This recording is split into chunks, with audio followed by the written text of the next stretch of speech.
एक बच्चे को आप गवर्नमेंट स्कूल में बहुत अच्छी तरह पढ़ा सकते हैं जैसा चाहिए। जी जी, लेकिन हुआ क्या कि मैंने इस वर्ष, हाँ ड्रेस भी है, ड्रेस भी है भाई, वो तो 1200 रुपए दे रहे, वो हम उसकी तो चर्चा ही नहीं करेंगे, क्योंकि चर्चा करने का विषय इसलिए नहीं है क्योंकि भाई उसको सरकार खुद दे रही है। जो हम पर इन्वेस्ट कर रही है मैं उसकी चर्चा, भाई वो तो सरकार दे रही है, उनको 1200 रुपए दे रही है, प्लस जो है जो हमारे आपकी तरफ से एमडीएम की धनराशि जो कोविड काल के अंतर्गत था उसको दिया 636 रुपया। जी जी जी दे रही है भाई साहब, मैं ये तो मैं आपसे कहीं नहीं रहा हूँ, लेकिन मैं क्योंकि जो हम पर इन्वेस्ट हो रहा है गवर्नमेंट का, मैं उसकी बात कर रहा हूँ, वो बच्चे पर इन्वेस्ट हो रहा है। विष्णु जी, वो बच्चे पे इन्वेस्ट हो रहा है, वो गवर्नमेंट दे रही है बच्चे को, जो हमको दे रही है मैं उस पर चढ़ा। तो आप समझ लीजिए कि 1,60,000 रुपया जब हुआ और 40 बच्चों पर लमसम मेरे ख्याल से 4,000 रुपया एक महीने। तो मैंने अपने विद्यालय में मीटिंग की और मैंने मीटिंग में कहा कि भाई देखिए अब हमको आपको बच्चों पर, और हमारे बगल में ही एक सरस्वती विद्यालय एक मनोज पांडे हैं वो चलाते हैं, तो उन्होंने भी हमसे चैलेंज किया कि ओम प्रकाश जी आप विद्यालय भले चलाते हो लेकिन आपका विद्यालय में तोड़ कर दिखाऊंगा। मैंने कहा पांडे जी आप मेरा विद्यालय किसी हाल में नहीं तोड़ सकते, और उसके लिए आपके पास तो काबिल टीचर नहीं है लेकिन मेरे पास मेरी फौज है, हम भले 4 लोग हैं लेकिन मैं आपको दिखाकर रखूंगा। और मित्र आप विश्वास नहीं मानेंगे कि अभी 5 बच्चे उनके यहाँ के टूट के मेरे विद्यालय में आ गए।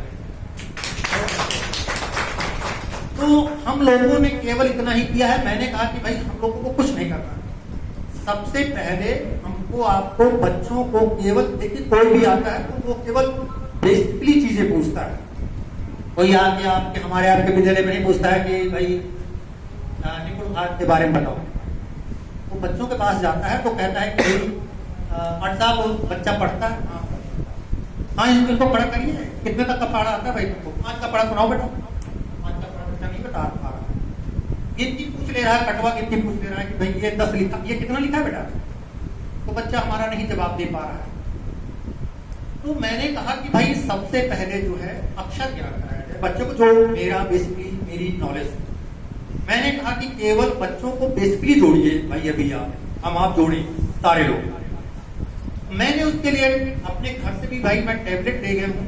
तो आखा गागा ABCD का जो भी आता है मोबाइल से, वो मैं उसके साथ मैंने ब्लूटूथ भी खरीदा है इस समय, तो खरीद के मैंने भाई अनूप जी ये किया है कि उसको सिस्टम में डाल दिया है। तो वो बच्चे जो मेरे केवल लिखना जानते थे, पढ़ना नहीं जानते थे, तो आज बच्चों की स्थिति मेरे ये है कि कम से कम 75% बच्चे अक्षर ज्ञान, मतलब अक्षर ज्ञान का उनको हो गया है, चाहे ABCD के हो, चाहे आखा गागा हो, चाहे आ से कहाँ तक। और दूसरी बात, बच्चे को यदि हम आप अक्षर ज्ञान करा देते हैं तो शब्द बनाना तो बच्चा स्वयं सीख लेगा भाई, जहां तक मेरी नॉलेज है कि यदि हम आप अक्षर ज्ञान बच्चों कराते हैं, मतलब कि स्वर और व्यंजन का उसको ज्ञान करा देते हैं, तो बाकी चीजें तो भाई वो ऑलरेडी बच्चा जानता ही है।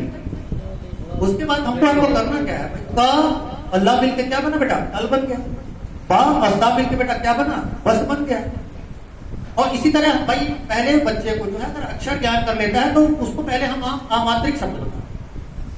भाई 2 अक्षर के शब्द मिलाकर 2 अक्षरों के शब्द बनवाए, फिर 3 अक्षरों के, फिर 4 अक्षरों के, फिर उसके बाद भाई उसके बाद कार्य शुरू होता है स्वर का, क्योंकि स्वर जो है किसी शब्द का निर्माण करता है। तो स्वर का मतलब ही है कि भाई अगर जैसे आम लिखना है तो आम भाई वो शब्द बनाएगा, अगर बड़ा आ लगेगा, बड़े आ की मात्रा लगेगी तब वो आम बनेगा। तो तब भाई स्वर का काम पहले व्यंजन का ही काम शुरू कराया जाए, जहां तक मैं समझता हूं। अगर बच्चे की कमांड में अगर व्यंजन के अक्षर अगर उसको समझ में आ गए तो भाई स्वर तो उसके ऊपर चढ़ता है, कभी व्यंजन के भाई स्वर के ऊपर कभी व्यंजन नहीं चढ़ता, जहां तक मैं समझता हूं।